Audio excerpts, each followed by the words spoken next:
감사함으로 하나님의 말씀을 우리의 온 심령에 받았습니다.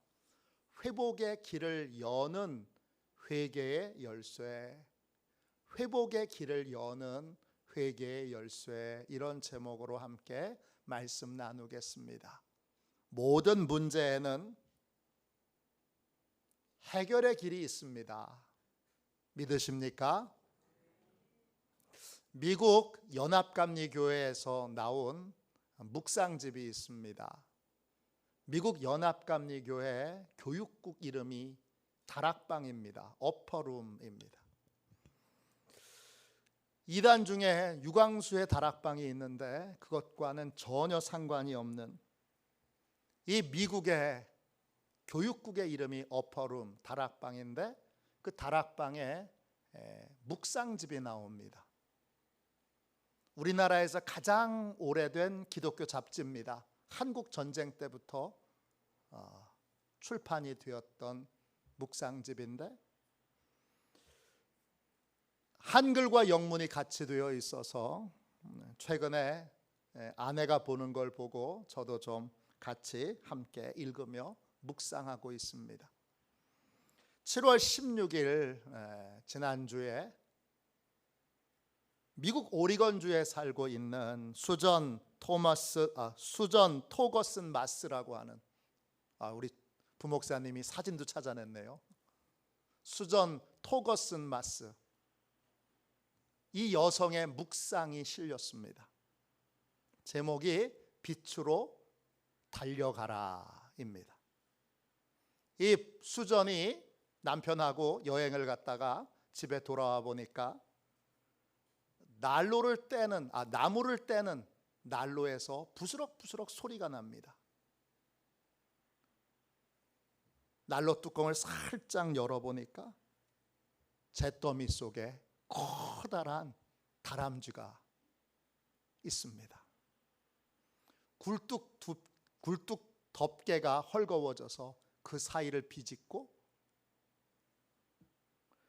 다람쥐가 연통으로 떨어진 겁니다. 커다란 다람쥐예요. 이걸 집 밖으로 내보내야 되는데 이걸 어떻게 해야 되는지 잘 모르겠어요. 그래서 해충을 제거하는 전문가한테 조언을 구했더니 전문가가 그렇게 말하는 거예요. 밤에 불을 다 끄고 창문을 다 가리세요. 그리고 현관문을 활짝 열어놓으세요. 그러면 다람쥐가 빛을 보고 현관문을 향해서 달려갈 겁니다. 이 부부가 집에 있는 불을 다 끄고 커튼을 다 치고 최대한 깜깜하게 한 다음에 현관문을 열어놨어요. 그러니까 정말 빛이 현관문을 통해서만 들어와요. 그런 다음에 난로 문을 활짝 열어놨어요. 그리고 두 부부가 뒤에 조용히 숨어 있었어요. 잠시 침묵이 흐르고 다람쥐가 나왔습니다. 한참을 두리번 대더니 빛을 보고 이 다람쥐가 쏜살같이 밖으로 뛰쳐나갑니다. 어떤 문제든지 그 문제를 해결하는 길이 있습니다. 문제가 생길 때마다 우리 하나님은 해결의 길을 여시고 우리를 그 길로 인도해 가십니다. 하나님이 문제 해결의 방법으로 우리에게 알려주시는 대표적인 길은 반성과 또 회개의 길입니다. 모든 고통이 다 죄로 말미암은 건 아닙니다. 그러니까 모든 고통을 다 회개해야 되는 건 아닙니다. 그러나 반드시 회개해야 되는 고통이 있습니다. 죄가 그 원인이 된 고통이 분명히 있습니다. 그 고통에서 벗어나는 길은 오직 하나, 자기 반성과 회개입니다. 조선 세조 때 왕의 명령에 따라서 역사책을 편찬한 사람이 있습니다. 서거정이라고 하는 유명한 유학자입니다. 이분이 이제 새롭게 세워진 조선의 역사를 도움이 될 만한 그러한 역사적인 내용들을 정리해서 역사책을 편찬하게 됩니다. 그 책이 동국토감입니다. 동국통감.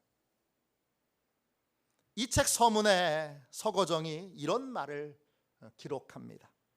나라의 부흥과 패망에 있어서 이미 지난 것에서 거울을 삼을 것이니 거짓으로 미워하지 말고 악한 일도 감추지 말아야 하고 있는 그대로를 보여줌이 마땅하다.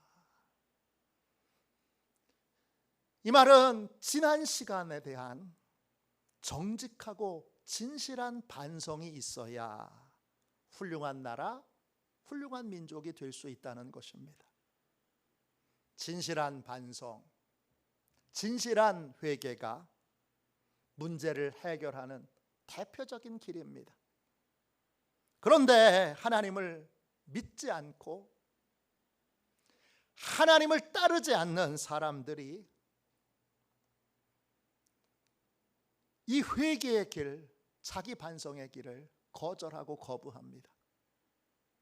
오늘 본문에 나와 있는 아합이 대표적인 사람입니다. 아합은 엘리야를 만납니다. 엘리야를 보고 이렇게 말합니다. 오늘 말씀 17절 보세요. 엘리야를 볼 때에 아합이 그에게 이르되 이스라엘을 괴롭게 하는 자여 너냐 그럽니다. 아합은 자신과 이스라엘을 동일시합니다. 자신이 이스라엘이고 이스라엘이 자신입니다. 그렇게 말은 해놨는데 분명히 이스라엘 백성들의 지도자인 것도 틀림없고 대표인 것도 틀림없는데 그는 3년 반 동안 자기 민족 이스라엘 백성들이 고통당하는 걸 외면합니다. 그냥 외면하지 않고 철저히 외면합니다. 왕으로 백성이 고통을 받고 있는데 그 백성들의 고통을 어떻게 좀 덜어줄까? 어떻게 고통을 좀 안 받게 할까? 그런 걸 염려해야 하고 근심해야 되고 길을 찾아봐야 될 텐데 그는 지도자로서 단 한순간도 지도자로 내가 무엇인가 잘못해서 백성들이 이렇게 어려움을 겪고 있는 건 아닌가 그렇게 자기를 반성하지 않습니다. 그는 자기 집에 키우는 가축만큼도 자기 백성들을 생각하지 않습니다. 열왕기상 18장 5절입니다. 아합이 오바댜에게 이르되 이 땅의 모든 물 근원과 모든 내로 가자 혹 꼴을 얻으리라. 그리하면 말과 노새를 살리니 짐승을 다 잃지 않게 되리라. 자기 집에 있는 가축이 이제 물이 없고 꼴이 없어 죽게 되니까 비로소 새로운 풀을 찾으러 다니는데 그 전까지는 백성들이 죽어나가든 백성들이 먹을 것이 없어서 신음하며 울부짖든 아예 관심을 갖지 않습니다. 백성들의 아픔을 돌아봤다면 그는 분명히 반성했을 것이고 회개했을 것입니다. 그러나 단 한 번도 백성의 아픔을 돌아보지 않고 백성과 철저히 분리된 삶을 살고 있으면서 백성들의 고통에는 전혀 관심을 갖고 있지 않으면서 자기와 이스라엘을 동일시합니다.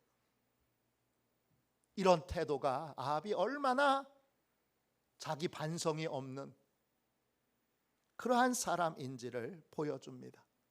이런 모습은 다윗과 비교가 됩니다. 다윗은 자기를 자랑하기 위해서 인구 조사를 했다가 하나님께 진노를 받게 됩니다. 하나님께서 진노하셔서 백성들에게 전염병이 돌게 되고 무려 7만 명이 죽게 됩니다.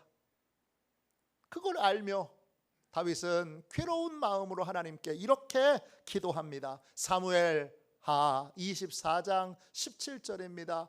다윗이 백성을 치는 천사를 보고 곧 여호와께 아뢰어 이르되 나는 범죄하였고 악을 행하였거니와 이 양의 무리는 무엇을 행하였나이까?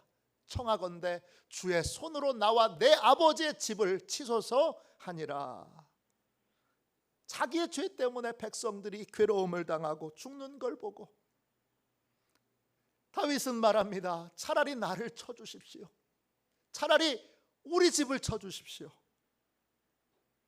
그는 백성들이 고통받는 걸 참지 못합니다. 견디지 못합니다. 괴로워서 자신이 벌을 받게 해달라고 자원하여 하나님 앞에 나섭니다. 이것이 백성을 사랑하는, 백성과 연합한 지도자의 진짜 모습이 아닙니까? 그런데 아합에게선 그런 모습을 조금도 보지 못합니다. 하나님을 믿지 않는 사람, 하나님을 믿지 않는 사람의 전형적인 모습은 자기 반성이 없다는 것입니다. 자기 반성과 자기 회개가 없는 것이 하나님을 믿지 않는 사람의 가장 대표적인 특징입니다. 하나님을 믿지 않는 사람은 자기 반성이 없습니다. 자신을 돌아보지도 진심으로 자기 죄를 회개하지도 않습니다. 요한계시록 16장 10절 11절입니다. 또 다섯째 천사가 그 대접을 짐승의 왕좌에 쏟으니 그 나라가 곧 어두워지며 사람들이 아파서 자기 혀를 깨물고 아픈 것과 종기로 말미암아 하늘의 하나님을 비방하고 그들의 행위를 회개하지 아니하더라. 자기 죄로 말미암아 아프고 괴로운데 하나님을 비방만 할 뿐, 내 죄 때문에 이렇게 됐구나, 그리고 진심으로 자기 죄를 회개하지 않습니다. 이게 하나님을 믿지 않는 사람의 대표적인 모습입니다. 예레미야 5장 3절입니다. 여호와여 주의 눈이 진리를 찾지 아니하시나이까? 주께서 그들을 치셨을지라도 그들이 아픈 줄 알지 못하며 그들을 멸하셨을지라도 그들이 징계를 받지 아니하고 그들의 얼굴을 바위보다 굳게 하여 돌아오기를 싫어하므로. 하나님을 믿지 않는 사람들은 하나님이 치셨는데 하나님이 치신 줄 모릅니다. 하나님이 멸하셨는데 하나님의 징계를 받고 있는 줄 모릅니다. 이런 사람들은 아픔을 겪고 고통을 겪고 실패를 겪어도 바위보다 얼굴을 더 굳게 하여 하나님 앞에서 자기 생각과 자기 고집으로 하나님을 대적합니다. 이들의 근본 문제는 회개하지 않으므로, 자기를 반성하지 않으므로 하나님이 해결책을 마련해 놓으시고 그 길로 해결해 주시기 위해, 치료해 주시기 위해, 회복시켜 주시기 위해 길을 열고 그 길로 가라고 하시는데 그 길을 가려고 하지 않습니다. 회개를 하지 않으면서 고통은 피하려고 합니다. 회개를 하지 않으면서 문제만, 아픔만 해결되기를 바랍니다. 그런데 이런 인생에게는 근원적으로 문제가 치료되고 해결되는 하나님의 은혜의 역사가 나타나지 않습니다. 이런 사람들은 하나님의 징계를 자연현상으로 생각합니다. 아합이 그렇습니다. 3년 반 동안 비를 내리지 않은 것을 우상 숭배에 대한 하나님의 징계로 생각하지 않고 자연현상으로 생각합니다. 비가 한 달 안 내릴 수도 있고 또 2달 안 내릴 수는 있습니다. 그런데 3년 반 동안 안 내린 것은 누가 봐도 우상 숭배에 대한 하나님의 징계인데 아합은 그렇게 생각하지 않습니다. 더 끔찍한 건 하나님의 말씀을 전하는 사람을 보내주면, 하나님이 왜 말씀을 전하는 사람을 보내줍니까? 고통에서 벗어나는 회개의 길을, 해결의 길을 알려주기 위해서입니다. 그런데 이 아합은 구원의 말씀을 알려주고 있는데, 이렇게 하면 해결됩니다. 이렇게 하면 하나님의 용서를 받습니다. 이렇게 하면 하나님이 문제를 해결해 주십니다. 구원의 말씀을 전하는데 그걸 나를 해치는 말씀으로, 나를 괴롭게 하는 말씀으로 그렇게 생각하고, 하나님의 말씀을 전하는 하나님의 말씀을 전하는 엘리야가 자기에게로 가까이 오자 엘리야를 향하여 이스라엘을 괴롭히는 자여 너냐 그럽니다. 네가 나를 괴롭히고 있다 합니다. 하나님의 말씀을 전하는 엘리야는 단 한 번도 이스라엘을 괴롭힌 적이 없습니다. 아합을 괴롭힌 적도 없습니다. 아합과 이스라엘을 고통에서 건져내려고 하나님께로 돌아오게 하도록 말씀을 전했지만, 아합은 하나님의 말씀을 따를 생각도, 자기를 반성해서 돌이킬 생각도, 회개할 생각도 갖지 못했기에 그는 하나님의 말씀을 들을 때 마음만 괴롭습니다. 그래서 엘리야를 향하여 나를 괴롭게 하는 사람이라고, 이스라엘을 괴롭게 하는 사람이라고 그렇게 말합니다.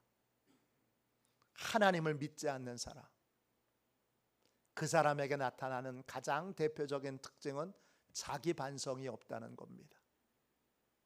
교회를 다녀도 진실하게 하나님을 믿지 않는 사람이 있을 수도 있습니다. 드물지만 하나님을 믿지 않는 사람, 그냥 습관을 따라서 교회 다니는 사람, 그 사람에게도 나타나는 가장 대표적인 특징이 자기 반성이 없다는 것입니다. 반대로 하나님을 믿는 사람은 회개와 자기 반성이 있습니다. 한 목사님이 LA 지역에 부흥회를 갔습니다. 어느 교회에 부흥회를 인도하고 났더니 그 교회 장로님이 큰 은혜를 받았다고, 목사님 또 오세요, 목사님 또 오셔야 돼요, 이번에 너무 큰 은혜 받았습니다, 또 오셔서 부흥회 또 인도해 주세요, 그러는 거예요. 그래서 이 목사님이, 장로님이 하도 간곡하게 그렇게 말하니까 이렇게 말씀을 드렸어요. 장로님, 제 설교 듣고 싶으시면 인터넷으로 들으시면 됩니다. 제 주일 설교는 인터넷에 모두 올라가 있습니다. 그래서 장로님이 이상한 답변을 하세요. 뭐라고 답변하느냐면 이렇게 답변하세요. 목사님, 저는 컴퓨터가 없습니다. 인터넷으로 들을 수 있는 건 다 아는데 컴퓨터가 없어서 목사님의 설교 듣지 못합니다. 이 장로님은 꽤 규모가 큰 공장의 사장님이에요. 컴퓨터가 없다니. 목사님이 이해가 안 됐습니다. 그래서 다시 물었어요. 컴퓨터가 왜 없습니까? 고장 났습니까?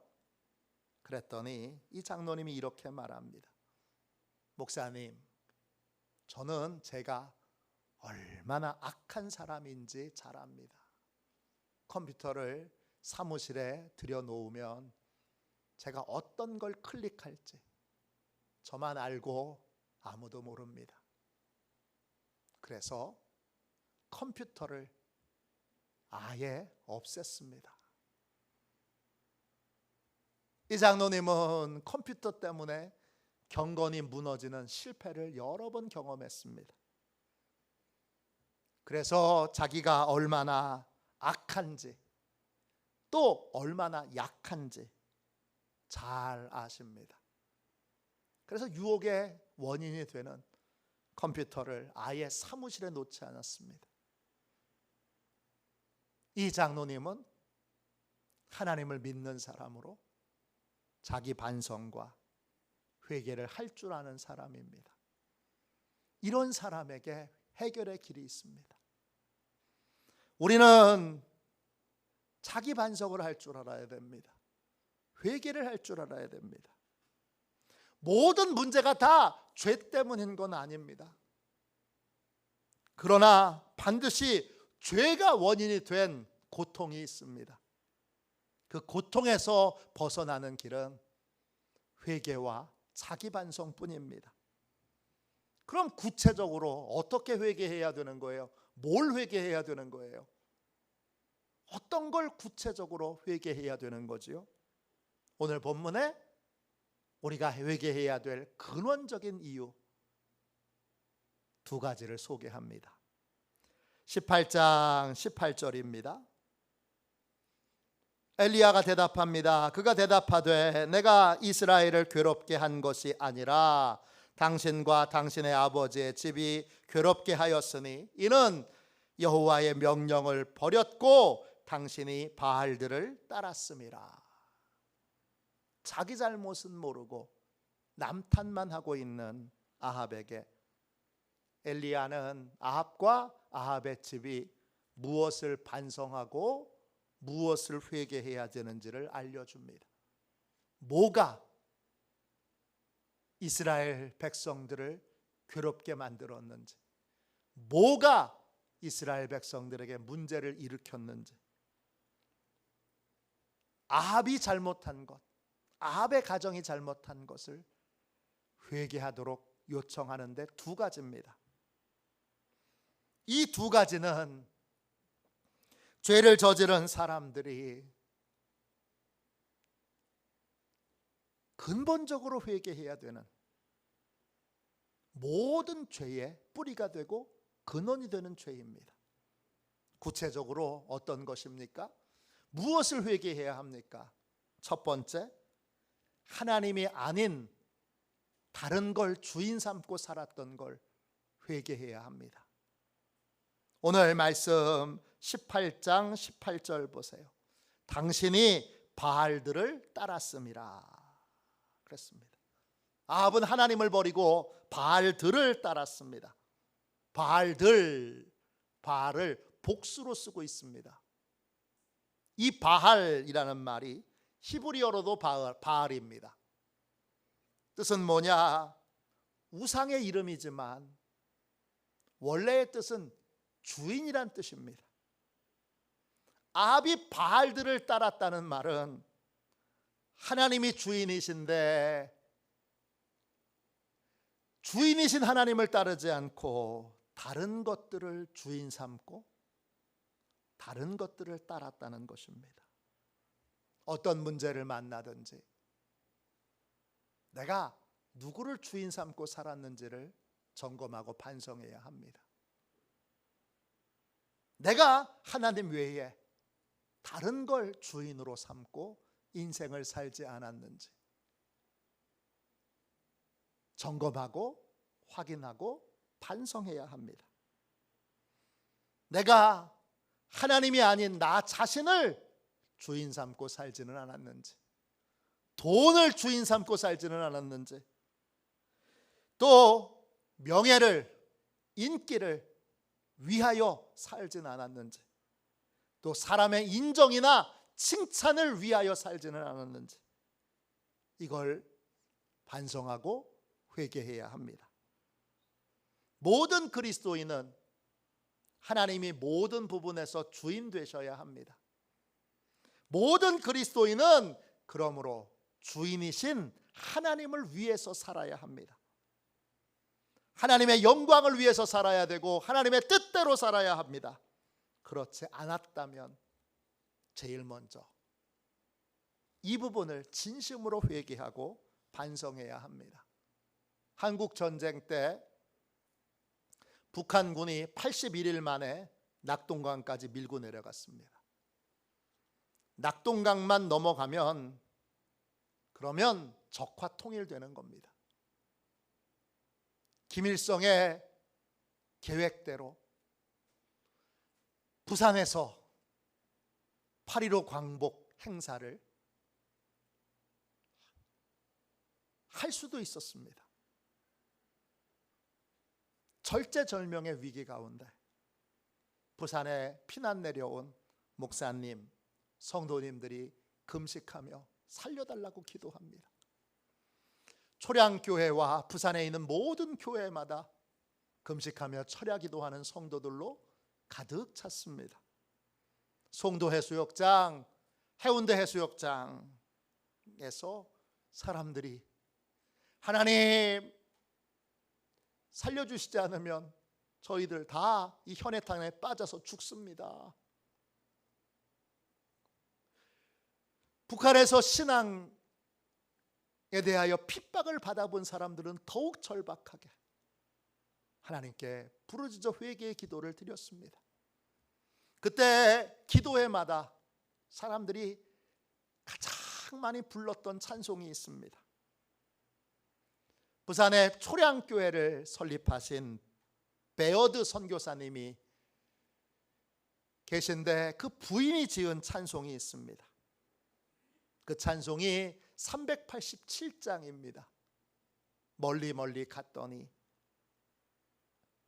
1절 가사가 이렇습니다. 멀리 멀리 갔더니 처량하고 고나여 슬프고도 외로워 정처 없이 다니니 예수 예수 내 주여 지금 내게 오셔서 떠나가지 마시고 길이 함께 하소서. 이 찬송 부를 때 눈물을 정말 줄줄이 흘리면서 폭포같이 흘리면서 울면서 교회마다 또 바닷가 백사장에 이 찬송을 부르며 울고 또 울고 또 울었습니다. 이 찬송이 무엇을 회개하고 있습니까? 하나님을 주인 삼지 않고 다른 걸 주인 삼았던 걸 반성하고 회개하는 찬양입니다.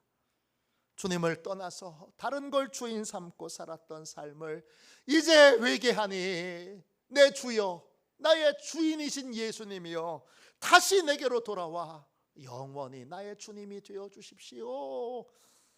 이런 간절한 기도가 담긴 찬양입니다. 절제절명의 위기 앞에서 하나님이 아닌 다른 걸 주인 삼았던 걸 회개했습니다. 해방이 되고 나서 이 민족은 해방은 하나님의 은혜로 된 것인데 하나님의 은혜에 감사하기보다 내가 공이 더 크고 아니 내가 더 공이 크고 내가 더 큰 역할을 했어. 광복에 큰 역할을 한 사람은 나요. 정치권은 정치권대로 싸우고 기독교는 기독교대로 싸우고 당신은 배교했잖아. 우리는 옥중에서도 신앙을 지켰어. 그러면서 서로 삿대질을 하며 싸웠습니다. 싸우고 또 싸웠습니다. 그 핵심은 뭡니까? 내가 공이 제일 크고 내가 했어 이겁니다. 하나님이 하셨어요가 아니라 내가 했어요. 내 공이 제일 크고 이게 핵심입니다. 이걸 한국 전쟁 때 하나님 앞에 통렬하게 회개합니다. 이 찬송을 부르고 또 부르고 또 부르며 하나님이 아닌 다른 걸 주인 삼았던 죄를 회개하고 또 회개했습니다. 그렇게 회개하자 하나님이 장마철임에도 불구하고 날씨를 맑게 하셔서 낙동강 전선에 계속 미군기가 폭격을 해서 북한군이 낙동강을 넘어가지 못하도록 시간을 버는 사이에 우리가 잘 아는 인천 상륙작전이 펼쳐지고 거기에 성공하게 되면서 전세가 역전돼요. 위쪽에서부터 내려오고 밑에 쪽부터 올라가고 그러면서 북한군은 포위당하고 그리고 전세가 역전되어 북진해서 그래서 완전히 그 전쟁의 분위기가 달라지는 하나님의 놀라운 기적이 일어나게 됐습니다. 위기 앞에서 문제 앞에서 가정에 문제가 있거든 이 가정의 주인이 누구였나? 자녀들이 문제가 있거든. 이 자녀들의 주인이 누구였나? 내가 누구를 주인으로 모시고 삶을 살았나? 이거부터 점검해야 합니다. 내가 주인이었다면, 돈이 주인이었다면, 인기가 주인이었다면, 또 권력이 주인이었다면 철저하게 회개하고 하나님이 다시 주인 되시도록, 하나님이 다시 주관하시도록, 하나님이 마음껏 다시 우리를 쓰시도록 그렇게 회개해야 합니다. 이것이 첫 번째 회개해야 될 내용입니다. 두 번째 내용은 뭐지요? 두 번째 회개해야 될 내용은 하나님께서 맡기신 것에 책임을 다하지 않은 것을 회개해야 합니다. 18장 18절 한 번 더 읽을게요. 그가 대답하되 내가 이스라엘을 괴롭게 한 것이 아니라 당신과 당신의 아버지 집이 괴롭게 하였으니 이는 여호와의 명령을 버렸고 당신이 바알들을 따랐음이라. 그렇습니다. 아합은 하나님의 명령을 버렸습니다. 명령이라는 말이 히브리어로 여러분 미츠바입니다. 뜻은 하나님이 책임을 맡겨주신 거예요. 하나님이 아합에게 왕으로 세우실 때 그에게 맡기신 책임이 있어요. 아합은 그 책임을 감당했어야 되는데 그 책임을 판개쳐버리고 하나님이 맡기신 책임에 최선을 다하지 않았습니다. 그걸 반성하고 그걸 회개했어야 합니다. 우리도 마찬가지입니다. 하나님이 우리에게 책임을 맡기신 게 있습니다. 가정에서는 아버지로, 어머니로, 또 자녀로 하나님이 맡겨놓으신 게 있습니다. 책임지라고 하신 것이 있습니다. 그 책임에 최선을 다했는지, 하나님의 뜻대로 제대로 그 책임을 감당했는지 반성하고 회개해야 됩니다. 교회 안에서 예배의 책임, 기도의 책임, 전도의 책임, 순종의 책임, 사랑의 책임, 용서의 책임 등등이 있습니다. 나는 하나님이 맡기신 것에 대하여 어떤 태도와 자세로 그 책임을 감당했는가? 진실로 제대로 했는가? 하나님이 맡겨주신 책임을 망각하고 내 멋대로, 내 생각대로, 내 이익만을 쫓아서 그렇게 인생을 살았다면 회개해야 하는 겁니다. 반성해야 하는 겁니다. 하나님이 맡겨주신 것에 대하여 책임을 다하지 못한 것에 대하여 회개하고 다시 한번 그 맡겨주신 책임에 대하여 충성을 다하기로 결단하는 것이 바로 두 번째 회개해야 될 내용입니다. 문제가 생긴 곳에 하나님이 나한테 맡기신 게 뭔지, 책임지게 하신 것이 뭔지 돌아봐야 합니다. 그 책임을 어떻게 감당했는가? 제대로 하지 못했다면 회개해야 합니다. 하나님의 뜻대로 그 부분을 바로 행할 수 있도록 그렇게 다시 한번 충성하기로 결단해야 합니다. 이것이 회개의 내용입니다. 회개는 구체적인 죄 하나하나를 잘못했다고 말하기 전에 하나님과의 관계에서 그런 죄를 저지를 때 하나님이 내 인생의 주인이 아니셨습니다. 그리고 하나님이 맡기신 것에 대하여 내가 책임을 망각하고 책임을 회피하고 내 멋대로 행동한 것입니다. 그걸 회개해야 합니다. 하나님이 사랑하라 하셨으면 어떤 상황에서든지 사랑해야 합니다. 하나님이 용서하라 하셨으면 용서의 책임을 다해야 합니다. 하나님이 하라고 하신 것, 그 맡기신 것에 책임을 다하지 않은 것에 대하여 진심으로 회개해야 합니다. 남아프리카 공화국, 전 세계에서 가장 인종차별이 심했던 곳입니다.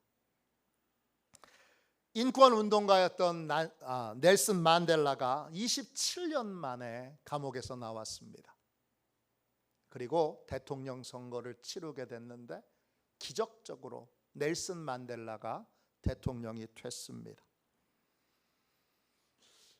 넬슨 만델라가 대통령이 됐을 때 남아프리카 공화국은 정의도 중요했지만 상처를 치유하는 것도 중요했습니다. 그래서 정부에서 진실과 화해위원회를 세웠습니다. 그리고는 2년 반 동안 백인 정부와 또 백인 경찰과 백인 군인들이 흑인들에 대하여 저지른 죄에 대하여 조사하기 시작했습니다. 근데 한 가지 화해를 위한 중요한 조치를 결정했습니다. 그게 뭐냐? 백인 군인이든 경찰이든 간에 자발적으로 고소자들 앞에서 자신의 범행을 자백하고 인정하고 반성하면 어떤 재판도 받지 않고 어떤 처벌도 받지 않고 용서해 주기로 한 것입니다. 이때 한 청문회에서 반드 브렉이라고 하는 백인 전직 경찰관이 피해자들 앞에서 자신의 잘못을 고백합니다. 그는 18세 된 소년을 총으로 쏴서 죽였습니다. 그리고 증거를 없애기 위해 그 아이를 불태워 죽였습니다. 불을 태워버렸습니다. 8년이 지난 후에 그래도 찜찜했는지 그 소년의 아버지를 또 체포했습니다. 그리고 그 아버지도 죽이고 장작더미 위에 그 시신을 불태워버렸습니다.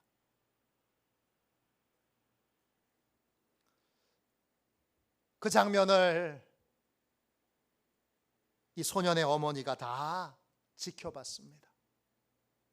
소년은 지켜보지 못했지만 남편이 죽는 걸, 남편이 그 장작더미 위에 불태워 그 시신이 타는 걸 처음부터 끝까지 다 지켜봤습니다. 증언이 끝나고 아들도 잃고 남편도 잃은 이 흑인 노 부인에게 말할 기회를 재판정에서 주었습니다. 반드 브렉에게 무엇을 원하십니까? 경찰관은 고개를 떨군 채 노 부인이 하는 말을 기다리고 있습니다.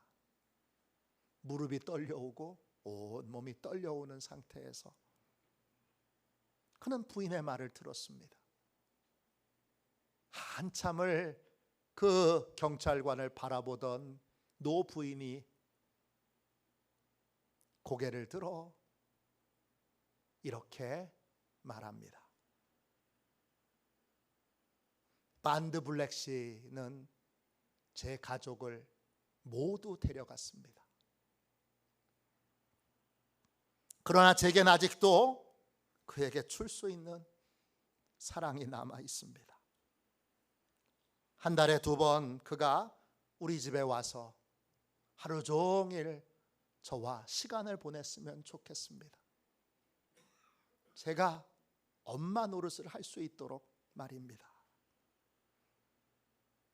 나는 그가 하나님의 용서를 받았다는 사실과 나도 그를 용서한다는 사실을 알았으면 좋겠습니다. 나는 내가 정말 그를 용서했다는 걸 그가 알 수 있도록 지금 그를 꼭 안아주고 싶습니다. 말을 마친 노 부인은 자리에서 일어나서 천천히 증인석에 있는 그 경찰관을 안아주기 위해 걸어갑니다. 그때 뒤에서 누군가 찬송을 부르기 시작합니다. 나 같은 죄인 살리신 주 은혜 놀라워. 그런데 이 경찰관은 그 찬송 소리 못 듣습니다. 왜냐? 그 노 부인이 하는 그 말에 감당하지 못하고 그 자리에서 졸도해 버렸습니다. 이 여인은 하나님께서 용서할 수 있겠니? 물으셨을 때 용서하겠다고 대답했습니다. 아들을 살해하고 불태워버린 경찰관, 법을 집행한다는 미명하에 자기의 죄를 가리기 위해 남편마저도 살해하고 불태워버린 이 원수에 대하여 하나님이 말씀하셨습니다. 용서할 수 있겠니? 이 부인은 대답했습니다. 네, 하나님. 그는 용서했고 원수를 자기의 아들로 삼았습니다. 아들은 정기적으로 그 집을 방문했고 그 부인은 원수였으나 이제는 아들 된 그 백인 아들을 위하여 매번 음식을 차려줍니다. 아들에게 차려주어야 될 음식을, 남편에게 차려줘야 될 음식을 용서한 원수에게 차려준 겁니다. 모든 위기와 문제 앞에서 우리가 반성하고 회개해야 할 것은 하나님이 맡기신 책임에 대하여 어떻게 했느냐는 것입니다. 만일 최선을 다하지 않았다면, 그 책임을 망각했다면, 책임을 내팽개쳤다면 회개해야 합니다. 그리고 다시 한번 하나님이 맡기신 모든 책임에 대하여 충성하기로 결심해야 합니다. 이것이 회개입니다. 모든 문제에는 해결의 길이 있습니다. 하나님이 문제 해결의 길로 대표적으로 우리에게 알려주신 것이 바로 회개와 자기 반성입니다. 하나님을 믿지 않는 사람은 자기 반성이 없습니다. 회개가 없습니다. 이런 사람들은 회개 없이 고통만 해결하려고 하는데 그런 길은 없습니다. 회복의 가장 확실한 길은 자기 반성과 회개이기 때문입니다. 진실한 회개는 두 가지의 열쇠가 있습니다.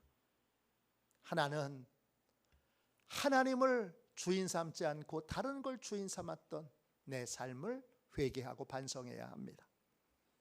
또 하나는 하나님께 맡기신 책임에 대하여 내가 어떻게 했는지 반성하고 회개해야 됩니다. 모든 죄가 근원적으로 이 두 가지의 잘못된 태도와 잘못된 자세에서 나오기 때문입니다. 여러 문제가 생길 때마다 모든 문제가 다 죄 때문은 아닙니다. 그러나 어떤 문제든지 일단 제일 먼저 이 두 가지를 확인해 봐야 합니다. 내가 하나님을 주인 삼지 않고 다른 걸 주인 삼지 않았는지, 내가 하나님의 맡기신 걸 정말 충성하지 않고 내팽개쳐 버리고 하나님이 맡기신 것을 책임을 다하지 않는 그러한 엉터리 같은 인생을 살지는 않았는지 반성해 봐야 합니다. 이 두 가지를 진심으로 반성하고 회개함으로 회복의 길이 열립니다. 말씀을 시작할 때 다람쥐처럼 주님은 빛으로 해결의 길로 우리를 인도하시기 위해 그곳으로 문을 활짝 열고 빛을 비추십니다. 다람쥐처럼 우리도 그 길을 향하여, 주께서 알려주신 그 길을 향하여 주저하지 않고 힘있게 달려가 하나님이 주시는 회복의 은혜를 충만히 누리는 저와 여러분이 되시기를 주님의 이름으로 축원합니다. 우리 찬송가 366장 1절만 찬양하고 하나님 앞에 우리 오늘 주신 말씀을 붙들고 뜨겁게 기도하도록 하겠습니다.